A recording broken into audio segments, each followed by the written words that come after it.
Bonjour, c'est Morgan, vous êtes sur AI4U et on continue la série sur les algorithmes linéaires.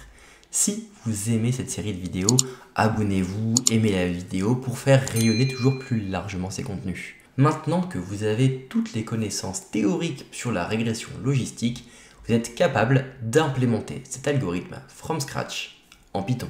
Et ça tombe bien parce que c'est ce qu'on va faire dans cette vidéo. Sachez que vous pouvez retrouver tous les documents de cette formation via le lien dans la description ou directement sur le site ai4u.fr avec une version online de la formation. Allez, c'est parti. Donc nous voici dans le notebook. Vous connaissez la musique, on va d'abord importer les packages dont nous allons avoir besoin. On va importer Matplotlib pour visualiser nos données, NumPy pour manipuler les vecteurs et scikit-learn pour importer nos données. Maintenant on va importer notre jeu de données, on va travailler avec le jeu de données scikit-learn breast cancer. L'objectif est de déterminer à partir de données si le patient a un cancer ou non. Ici le dataset n'est qu'un prétexte pour tester nos fonctions, donc on ne va pas passer trop de temps à jouer avec et à le découvrir. On va séparer une donnée explicative x de notre variable cible y. On va standardiser une donnée, donc on soustrait la moyenne et on divise par l'écart type. On va passer rapidement à la première fonction de notre classe Logistic Regression, notre fonction d'initialisation. On va pas avoir ici besoin de beaucoup d'infos, seulement de la dimension afin d'initialiser notre vecteur de poids dans notre modèle. J'ai ajouté une seed au cas où l'on veut fixer les poids à des valeurs aléatoires constantes. Donc on crée un nombre n+1 de paramètres, n étant le nombre de variables de notre jeu de données d'entraînement, car il ne faut pas oublier l'initialisation de l'intercept ou en français de l'ordonnée à l'origine. On va tester notre fonction et on voit qu'on peut accéder à nos poids W. On va maintenant implémenter la fonction sigmoid. Je vous rappelle l'expression mathématique de cette fonction. Donc voilà, cette étape n'est pas très complexe. Et on peut utiliser la fonction pour visualiser la fonction sigmoid. Donc on voit quand même la même expression que notre cours précédent et ça tombe bien. Maintenant passons à la classe predict. Je vous rappelle ici comment faire une prédiction avec une régression logistique. On multiplie nos données d'entrée par nos poids et on utilise la fonction sigmoid pour avoir une valeur entre 0 et 1. Donc notre fonction predict permet de prédire la variable cible en multipliant les variables explicatives à leurs poids respectifs. Donc on teste notre fonction. Ici les poids ont été initialisés aléatoirement, donc les prédictions ont peu de sens. L'idée est seulement de vérifier que tout se déroule correctement.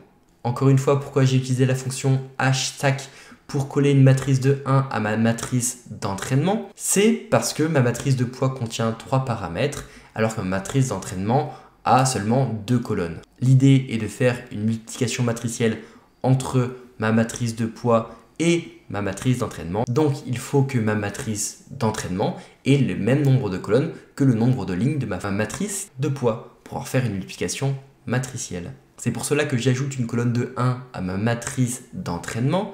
Donc cette colonne de 1 sera multipliée à l'ordonnée à l'origine. Et donc ça ne change rien d'un point de vue mathématique et d'un point de vue du résultat.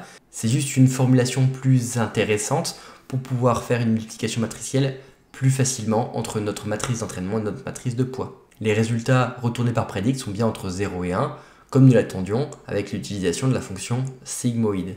Maintenant, passons à l'implémentation de la fonction de coût ici, compute cost. Donc on utilise comme fonction de coût la cross entropy loss, expliquée dans la vidéo précédente. Je vous ai rappelé ici l'expression mathématique de cette fonction. Ici, l'expression vectorielle est la même que l'expression mathématique. Il n'y a pas de changement à faire. Donc pas de grande difficulté ici, seulement à recoder l'expression. Et si on regarde, tout a l'air de bien fonctionner. Et maintenant, place à la dernière fonction, la fonction fit pour entrer notre modèle. Encore une fois, nous avons notre expression mathématique ici et notre expression vectorielle là. Cette fonction fit contient l'algorithme du gradient descent qui va optimiser nos poids en fonction des données à sa disposition pour minimiser la fonction de coût. Donc en d'autres termes, c'est la fonction qui va permettre à notre modèle d'apprendre des données. Comme pour la régression linéaire, on va créer une variable j historique qui va garder en mémoire le coût du modèle au cours de l'entraînement. Et à chaque itération, le modèle va mettre à jour nos poids et on espère qu'après quelques itérations, on arrive à un modèle capable de résoudre notre problème. Donc on initialise et on entraîne notre modèle et on garde l'historique du coût et on le visualise. On peut voir que avec le temps, le coût baisse significativement jusqu'à arriver à un certain plateau. Comme pour la régression linéaire, on peut étudier l'impact du learning rate sur l'entraînement en utilisant un learning rate égal à 0,1, 0,01 et 0,001.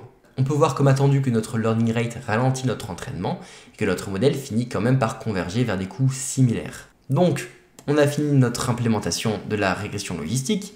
Donc c'est bien d'implémenter ces algorithmes dans un but pédagogique, mais ce ne sera jamais aussi optimisé que le package scikit-learn. Donc encore une fois, dans la vidéo suivante, on va voir comment utiliser scikit-learn pour entraîner et utiliser des algorithmes de régression logistique. Sachez que vous pouvez retrouver tous les documents de cette formation via le lien dans la description ou directement sur le site ai4u.fr avec une version online de la formation.